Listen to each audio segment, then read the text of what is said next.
मित्रों, हजारों वर्ष पूर्व झारखंड के दक्षिणी छोटानागपुर की प्रसिद्ध 7 भाइयों और एक बहन की कहानी पीढ़ी दर पीढ़ी हमारे पूर्वजों के द्वारा नई पीढ़ी को बताई जाती है।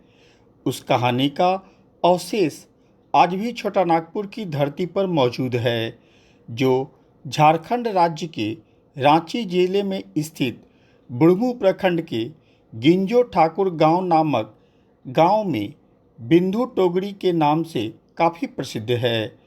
यहाँ घटित यह कहानी काफ़ी दर्दनाक है।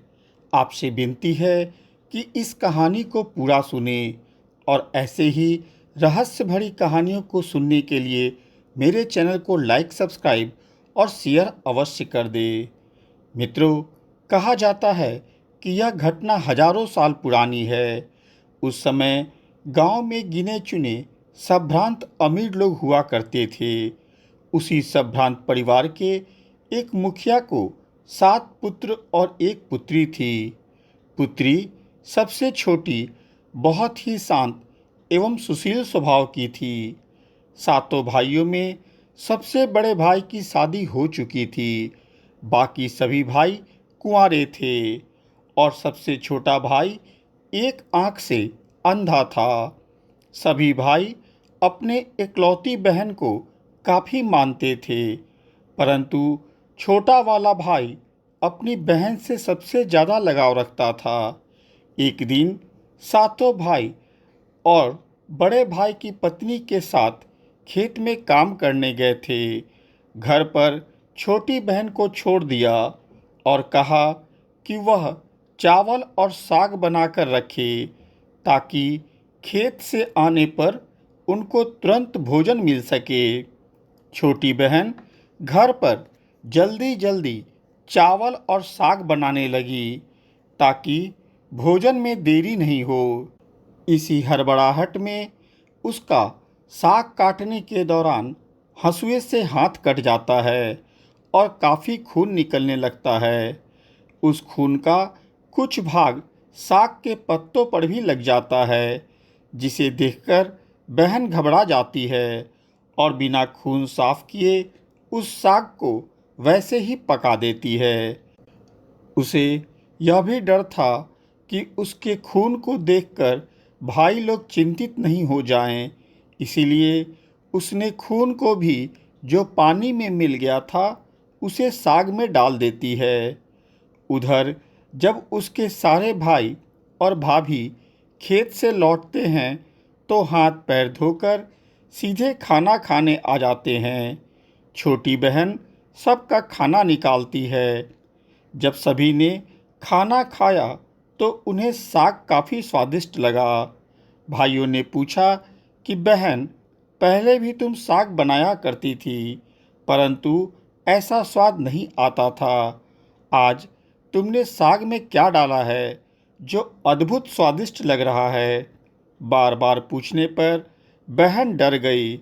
उसने सोचा कि सच बता दूंगी तो भैया लोग चिंतित हो जाएंगे और गुस्सा भी करेंगे, परंतु बार बार सबके पूछने पर बहन को बात बताना मजबूरी हो गया। फिर उसने अपने हाथ कटने की बात बताई और यह भी बताया कि डर से उसने खून को साग में ही पोंछ दिया था। बहन की बात को सुनकर उन्हें गुस्सा तो नहीं आया, पर आगे से संभल कर काम करने की नसीहत दे दी। दूसरे दिन जब सभी भाई खेत में काम करने के बाद वहीं आराम कर रहे थे तो उन सब के दिमाग में गलत भावना जाग उठी। उनमें से एक ने कहा कि सोचो, बहन के खून केवल साग में गिर जाने से भोजन का स्वाद कई गुना अच्छा हो गया, तो बहन के मांस का स्वाद कितना अच्छा होगा। सभी भाई इस बात पर हाँ में हाँ मिलाते नजर आए, परंतु सबसे छोटा वाला भाई इस बात को न स्वीकार किया न ऐसा करने की सलाह दी। छोटे भाई को छोड़कर सभी भाइयों में उस स्वादिष्ट मांस को खाने की ललक इतनी तेज हो गई कि वह जल्द से जल्द बहन का मांस पकाकर खाना चाहते थे। उनकी लालसा ने इस बात की भनक बहन तक पहुंचा दी कि उसके भाई उसको मारकर स्वादिष्ट भोजन करना चाहते हैं। एक दिन उसके सातों भाई शिकार खेलने के बहाने उसे भी घने जंगल में ले जाते हैं, जहां पूर्व से निर्मित एक वृक्ष के ऊपर बने मचान के नीचे पहुंचते हैं। वहां पहुंचकर षड्यंत्र के तहत बहन को बोलते हैं कि वह इस मचान पर चढ़कर बैठ जाए ताकि जंगली जानवरों से वह सुरक्षित रह सके। इस प्रकार सातों भाई अपनी बहन को मचान पर बैठाकर अपना अपना धनुष लेकर शिकार का ढोंग करके चले जाते हैं। उनके जाने के साथ ही बहन को पूरा आभास हो चुका था कि आज उसका आखिरी दिन है, परंतु सब कुछ जानते हुए भी वह यह सोचती है कि अगर मेरे मरने से मेरे भाइयों को स्वादिष्ट भोजन करने का अवसर मिल जाता है तो उसमें मैं खुद को खुशनसीब समझूंगी। इसीलिए अपने भाइयों की इच्छा पूर्ति के लिए बिना संकोच के वह मचान पर शांति से बैठ जाती है। उधर सभी भाई मचान से कुछ दूरी पर स्थित एक छोटी पहाड़ी पर एकत्रित होते हैं। सभी के हाथों में तीर और धनुष थे। सबसे पहले उस पहाड़ी से बड़ा भाई तीर छोड़ता है, जो बहन को न लगकर मचान में लगता है। यह देख बहन समझ जाती है कि उसके भाइयों का इरादा क्या है। वह अपनी मातृभाषा में गीत गाने लगती है। बिंदु बिंदु दादा छाती ताइक ताइक, अर्थात जान से मारना ही है दादा साहब तो तीर को सीधे मेरे छाती में वार करो। फिर बारी बारी से सभी भाइयों ने तीर चलाए, परंतु सभी भाइयों का निशाना चूक जाता है। अंत में छोटे भाई की बारी आती है तो उसने तीर चलाने से मना कर दिया, कारण कि उसे अपनी बहन से काफ़ी ज़्यादा लगाव था। वह किसी कीमत पर उसकी हत्या करना नहीं चाहता था। दूसरी ओर उसकी बहन को भी पता था कि उसका छोटा भाई उस पर कभी तीर नहीं चला सकता है। जब छोटे भाई ने तीर चलाने से मना कर दिया तो बाकी भाइयों ने उसे धमकी दी कि यदि वह तीर नहीं चलाएगा तो बहन की तरह उसकी भी हत्या कर दी जाएगी। इस बात से छोटा भाई काफ़ी डर गया। उसके कानों में बहन के मुख से निकले दर्द वाले गीत गूंज रहे थे। बिंदु बिंदु दादा छाती ताइक ताइक। छोटे भाई ने जोर से चिल्लाते हुए तीर बहन की तरफ करके छोड़ दिया। वह तीर सीधा बहन की छाती को भेद देता है। तीर लगते उसकी आत्मा शरीर को त्याग कर वहीं घूमने लगती है। उसकी आत्मा यह देखती है कि कैसे उसके लालची भाई उसके शरीर के पास दौड़कर आते हैं और खुशी मना रहे हैं। उसका छोटा भाई जोर जोर से रो रहा है। बाकी के भाई उसे पीट रहे हैं कि जल्दी से शरीर के टुकड़े टुकड़े कर दे।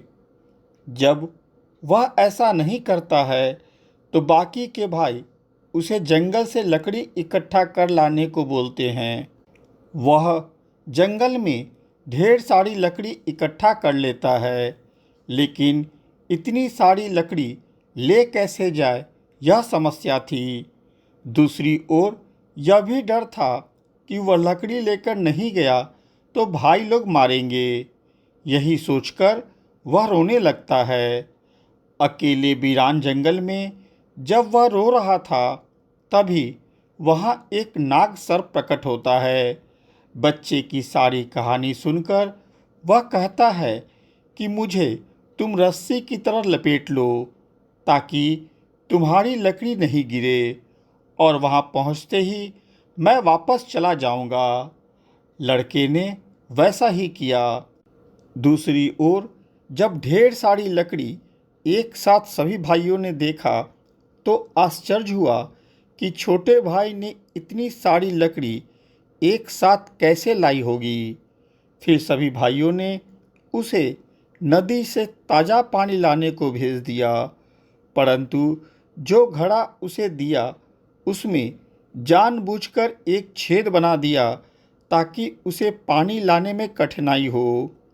जब भी वह पानी भरता, सारा पानी रास्ते में ही खत्म हो जाता था। ऐसा देखकर वह रोने लगा। वहाँ उपस्थित मेढक को उस पर तरस आ गई।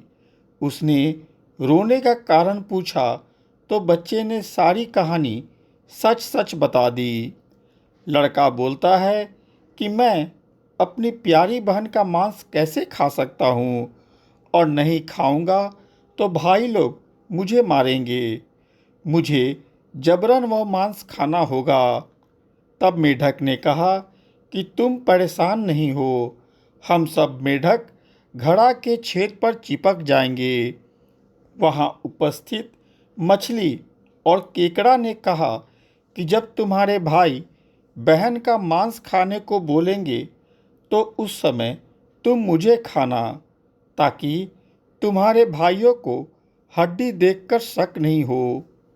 रात होते जब छोटे भाई के सामने बहन का मांस परोसा गया तो वह अंधेरे का फायदा उठाकर सारे मांस को दीमक के मान में डाल देता है और वहीं बैठकर मछली और केकड़ा खाने लगता है।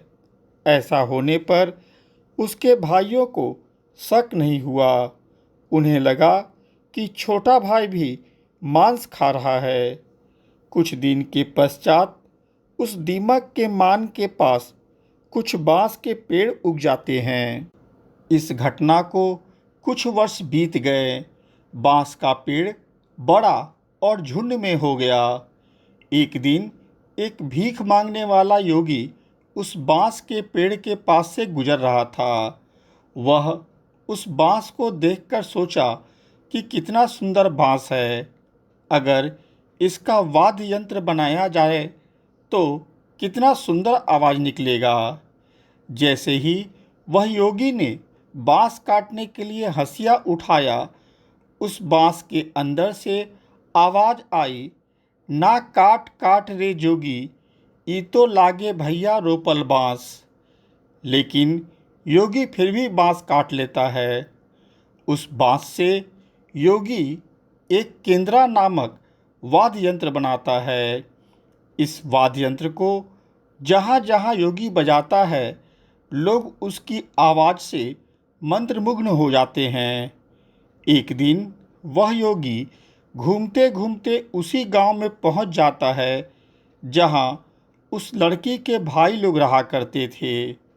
योगी ने वहां जोर जोर से केंद्रा बजाना शुरू कर दिया, परंतु इस बार केंद्रा का मीठा सुरीला स्वर कर्कश हो जाता है। वह बजाना कुछ और चाहता था, लेकिन धुन कुछ और निकलता था। वह था, ना बाज रे केंद्रा, ई तो लागो मोर दुश्मन का घर। बार बार यही धुन निकलने पर लड़की का बड़ा भाई उस योगी को मारकर वहाँ से भगा देता है। ऐसे ही घूमते घूमते वह योगी उसके जितने भाइयों के घर से गुजरा, सब जगह केंद्रा से यही धुन निकलते रहता है। सबसे अंत में वह योगी उसके सबसे छोटे भाई के घर पर पहुंचकर केंद्रा बजाता है तो वहाँ उसमें से नया धुन निकलता है। वह था, जोर जोर से बाज रे केंद्रा, ई तो लागो मोर छोट भैया का घर। बड़ा ही मधुर मीठे स्वर का धुन सुनकर छोटा भाई मोहित हो जाता है।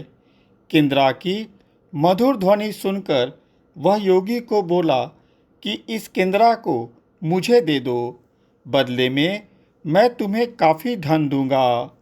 इस पर धन के लालच में वह योगी केंद्रा को बेच देता है।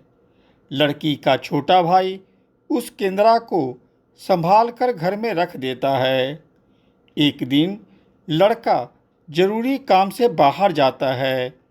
कुछ दिन बाद जब वह वापस आता है तो देखता है कि उसका घर काफ़ी सुंदर ढंग से सजा हुआ है। घर के सारे बर्तन पूरी तरह साफ हैं। सभी सामान व्यवस्थित रूप से रखे हुए हैं। यह देखकर वह काफ़ी हैरान होता है कि उसके अनुपस्थिति में कौन उसके घर को इतना व्यवस्थित रूप से सजा दिया। इस तरह जब भी वह घर से बाहर जाता और वापस आता तो उसका घर पूरी तरह साफ सुथरा और सुसज्जित मिलता था। अतः इस बात की सच्चाई जानने की इच्छा उसके मन में कौंधने लगी कि इस रहस्य का पता लगाना काफ़ी आवश्यक है। जिससे वह पूछता तो सभी यही कहते कि उन्होंने ऐसा नहीं किया है। एक दिन वह छोटा भाई घर में खुद से बोलता है कि वह कुछ दिन के लिए बाहर जा रहा है, परंतु वह घर के अंदर ही चटाई के पीछे छुपकर बैठ जाता है। थोड़ी देर बाद वह देखता है कि केंद्रा के अंदर से एक खूबसूरत लड़की बाहर आती है और वह पूरे घर को व्यवस्थित कर वापस केंद्रा के अंदर चली जाती है। यह देखकर लड़का काफ़ी घबरा जाता है कि जो लड़की अंदर से निकली थी उसकी शक्ल उसकी बहन की तरह थी, जिसकी सभी भाइयों ने मिलकर हत्या की थी। दूसरे दिन भी वही होता है। लड़का छुपकर चटाई के पीछे बैठ जाता है और जैसे ही लड़की केंद्रा के बाहर आती है और रूम सफाई कर लौटने लगती है तो वह लड़का दौड़कर उसका हाथ पकड़ लेता है और केंद्रा में आग लगा देता है। उसके बाद वह लड़की हमेशा के लिए मानव रूप में परिवर्तित हो जाती है। इस तरह दोनों भाई बहन का पुनर्मिलन होता है तथा दोनों खुशी खुशी जीवन जीने लगते हैं। मित्रों, यह थी वह कहानी जो पीढ़ी दर पीढ़ी सुनने को चली आ रही है। आशा है आपको भी यह कहानी काफ़ी रोचक लगी होगी। आपसे अनुरोध है कि ऐसे ही गूढ़ कहानियों को जानने के लिए मेरे चैनल को लाइक, सब्सक्राइब और शेयर अवश्य करें। साथ में बेल बटन भी दबा दें ताकि अगली वीडियो आते ही आपको सूचना मिल जाए। धन्यवाद।